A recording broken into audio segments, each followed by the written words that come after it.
Hello and welcome back to already the ninth coaching session I had last week with Chilli. And this session, well, we covered a lot of games, but I selected one where we were looking into the Reti, where Black played the Sicilian Invitation. Well, it's the opening that chess.com gives in the upper corner when you play a game. And I actually was playing against that variation wrong, and he showed me some ideas and lines, and that's well something I'm going to share in this video. Enjoy, and don't forget to like, comment, subscribe. I could really appreciate it, and also you can check out Chili's channel. His info is in the description. So there you go. Enjoy the video. Here we go. Knight g7 line as well. So knight f3, we get the same idea where they play e5, c4, d6, and they play knight g7. So this is 100% more accurate than playing knight h6, I'd say. Castles, g6, and again the idea is bishop g7, castles, f5. So they're going to play aggressively in the king side. And strategically, we should always play this on the queen side with a3. So a3, a5 to stop this idea, rook b1. And they should do this. They should always annoy you and stop this plan with something like a5, bishop g7. And it seems like in this position, we have no way of adding more pressure to this b4 square. But is there a way, do you think? Well, I was looking at knight a2, or So, maybe at the bishop as well. yeah, perfect. So yeah, you would have to play this in conjunction with this. You can play just the knight a2 by itself, I think, because they will play something like a5, Ah, a4. yes, yeah, and So then they can take en passant. so yeah, this is definitely a plan, and this is what I would have played a few years ago. But recently, I have come across this other way of adding pressure, which is actually knight e1. What is the idea of knight e1, you may ask? Well, you play knight c2, you get its control over b4, and you open up the bishop as well, which is really nice. So this bishop is actually a good supporter of this d5 square, which means maybe now you can play an immediate knight d5 and jump your knight to a very annoying square. Because you can imagine if they play bishop e6, knight here, if they take, sorry, if they can't even take like this, by the way, because we would take and it's a fork, because our bishop protects the pawn. So yeah, they'd have to bishop take, which gives us the bishop pair at the very least. So that would not be good for them. So knight e1, castles, knight c2, and it becomes really hard to stop this push from happening. If they do play a3, then we just play b4 immediately, and we get this rook on b3. If the position allows it... Oh yeah, okay, so he can't because we need to play d3 first. And again, another game of mine which shows this. So we get this queenside attack I play for in the very same position. Knight e1, bishop e6, and my pawn is hanging on c4. And I have to do something about this, and d3 is a very logical and fine move because it opens up my bishop, but it's not really necessary. And through that line of thinking, which I said, you should keep hold of your pawns for as long as possible and only really commit if you have to, or if it is guaranteed to work. In this case, I don't see what I gain from d3, so really, I like playing knight d5 here.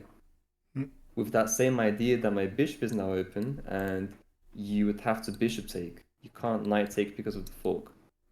So, castles, and I've blocked up the whole center. knight c2 comes in. Even more so, this knight is actually controlling b4. So it's really on lock, which forces him to play a4. Now, why does a4 work in this position?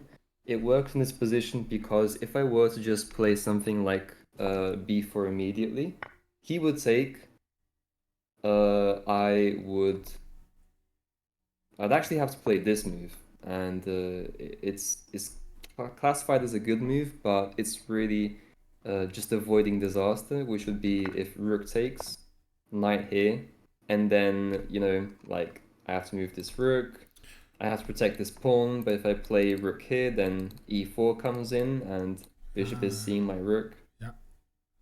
So it's very annoying. This is a very annoying position, so I can't do this just yet.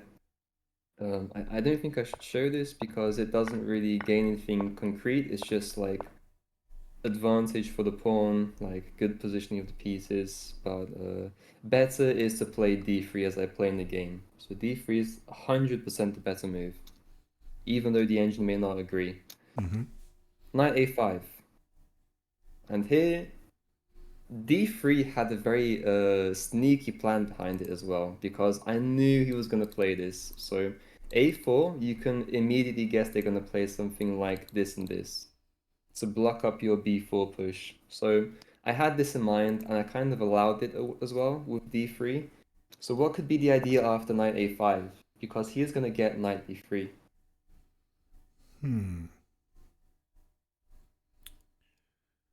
Let me see. What's the point of d3?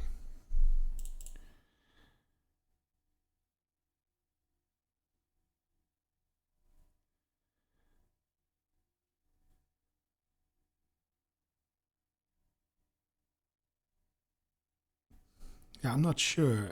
I think if we move the knight out, we have pressure on the pawn, and he cannot really move the knight. Oh, sorry, not that. Oops. Okay. But yeah, why are you retreating the knight? Yeah, I don't know. C3. I don't know what the point of that move is. Maybe to get a knight here. Put pressure on this pawn. Interesting. Yeah, that's definitely a good idea. But we also need to get rid of the knight. The knight here as well, it's pretty annoying. So. Yeah, and it's kind of as I said, they're gonna get that anyways. It's gonna happen at some point. So we can actually just allow this and play for something else if the position allows us to get a different type of plan rolling. So this is what I did. I shifted plans because if I was just go knight c3 again, well, first of all, I think they can play just an immediate d5 now. Knight here, d5. Take. If they get this simplification, I think it only benefits black. Or they could just as well play this move, all the same, and they still get this annoying position. Yeah. Because we can't really take here, because this happens. If we were to take here, then maybe just rook a7 is fine. Our bishop has to move. He's gonna take our bishop if he wants to. Yeah, and we're kind of locked down. Even though we're a pawn up, it's very tough to play this position. So bishop g5 is the idea, actually. And bishop g5 is immediately threatening to play something like knight takes e7. So he has to deal with this. And the reason I started looking at this was because it's threatening, it's forwards, it's taking the initiative. And if he plays f6, now I saw this move and I was like, okay, this is interesting. And the benefits of this for me is now I've opened up this diagonal a bit. And also I've closed this one down a bit because now this bishop isn't as effective as an attacker because the pawns are in the way. Now it does kind of provoke him into playing a kingside attack with these pawns at some point, but you know what? I'm a good player. I can deal with this. It's fine. And I was just accepting the challenge. Okay, so f6, knight takes first, intermediate move. The idea is we dislodge the queen from the defense, and now bishop d2. Again, provoking knight b3, which he should have played, And if he did play knight b3, I would play knight c3, avoiding the trade. And again, guaranteeing the trade of these bishops, because once these pawns do move forwards, look who's going to be on this square to trade off. And there's no way to stop this. Yeah. So I'm taking away his fianchettoed piece, but keeping mine. This is the idea I always play for. But it's very annoying for him. Yeah. Yeah. It's very hard to deal with, and he plays queen d7 here, which is actually not the best move. It's actually a really bad move because it allows me to play this really cool resource, which I didn't. Okay, I'm gonna be honest. I didn't see this move at the time, I think, but once he played queen d7, I saw it and I was like, whoa. Bishop takes a5, giving up the bishop pair. And the reason is they have to play takes, b4, take, and this is very nice pressure here. Very nice pressure. This knight can find a good square, like you said, on d5. This queen can come up, this rook can double up and add pressure. Maybe even rook b6 at the right moment, combined with knight e4. Very nice ideas. Yeah. And Wow. funny enough, he just plays this move, which again I didn't see, which was very nice use of the pawn. The reason behind the b4, b5 being okay is because you can't take because of this, and if we take, then this is also not great for us. Because he takes. So, what do you play here? I play knight e3. Ah, okay. Oops. But queen d2 was the best move, actually. Queen Okay. d2 was actually the best move. Because you'd have to go back, take d5 is what I was worried of at the time. I saw they get d5 if I play like this, and I can't take because of takes. And I'd have to play rook takes, which I missed. So I missed this rook takes, and he would have this even, which is annoying. I think here the best move is just play rook d1 and accept this queen trade in the future. But yeah, it's still okay. It's still equal. I like my move, knight e3, to be honest. I like it. And the idea is we wanted the knight to a better square in the first place. Let's control this and let's prepare knight to d5. And he takes, of course. And I make a really bad mistake here. Really bad positional mistake. I play knight takes c4. Now, why do you think this is bad in comparison to d takes c4? Um.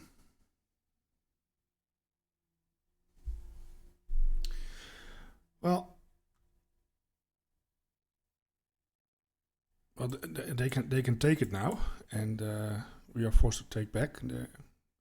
It's a beautiful knight, but on the other hand, he gets this backwards pawn. Yeah. So if he takes us, he's actually giving us the bishop to dominate all these light squares. Yeah, so that would not be that would not be a good trade for him. No. No. Then why is this a bad move? Is it because It's a bad move because you allow this? yes. Perfect, yes. Not immediately because the rook is hanging, so something like rook a7. And regardless of what I play now, he's gonna have this resource, and you can see like rook b6 was one of my main ideas to play for, and he can now stop this by playing d5. I had a really nice move here as well, which I missed, which is very unfortunate. It was rook d6. Rook d6 here, followed by knight b6, and too much pressure on this pawn. e4 to stop this, then d takes, and you have to push forwards and sacrifice a pawn. This would have been nice, very, very nice. Unfortunate, I play knight e3 back. I just retreat, which also isn't terrible. It's just not as good. But the true good line here was in this position playing d takes, because now you never do have this push, and I can very easily target this as a backward pawn. I can play even this, this, and this if I want to, or this first just to be safe with this pawn. So this, and I mean, this doesn't look bearable for black. No, that's true. And if he ever decides to push, he gets an isolated pawn there. Yes. Yeah. So I go back. He moves the king off the diagonal because there were some tactics. I was immediately threatening rook takes, and then bishop takes d5. Oh, So wow. Yeah. king moves. Queen b3, really aggressive. Just walking into this. It And, looks dangerous. Yeah, but you have enough pressure here. So. yeah. Hmm. So c4 by him. D takes. Funny enough, this guy I played, he is the chess student of a grandmaster who is friends with my chess coach, and I Cool. didn't know I was playing him at the time, but he knew he was playing me at the time. So yeah, I was like, "Why is this guy playing so well?" And then he explained to me like, "Oh yeah, I take Yeah. lessons with a grandmaster." Okay. Yeah, that makes Okay. sense. Yeah. No stockfish. Yeah. Yeah. Rook d1, Queen f7. We can skip this a bit. But I get a really good position out of this game. This is mainly what I wanted to show you is the type of positions you can get from this. But white's a plain win. Mm.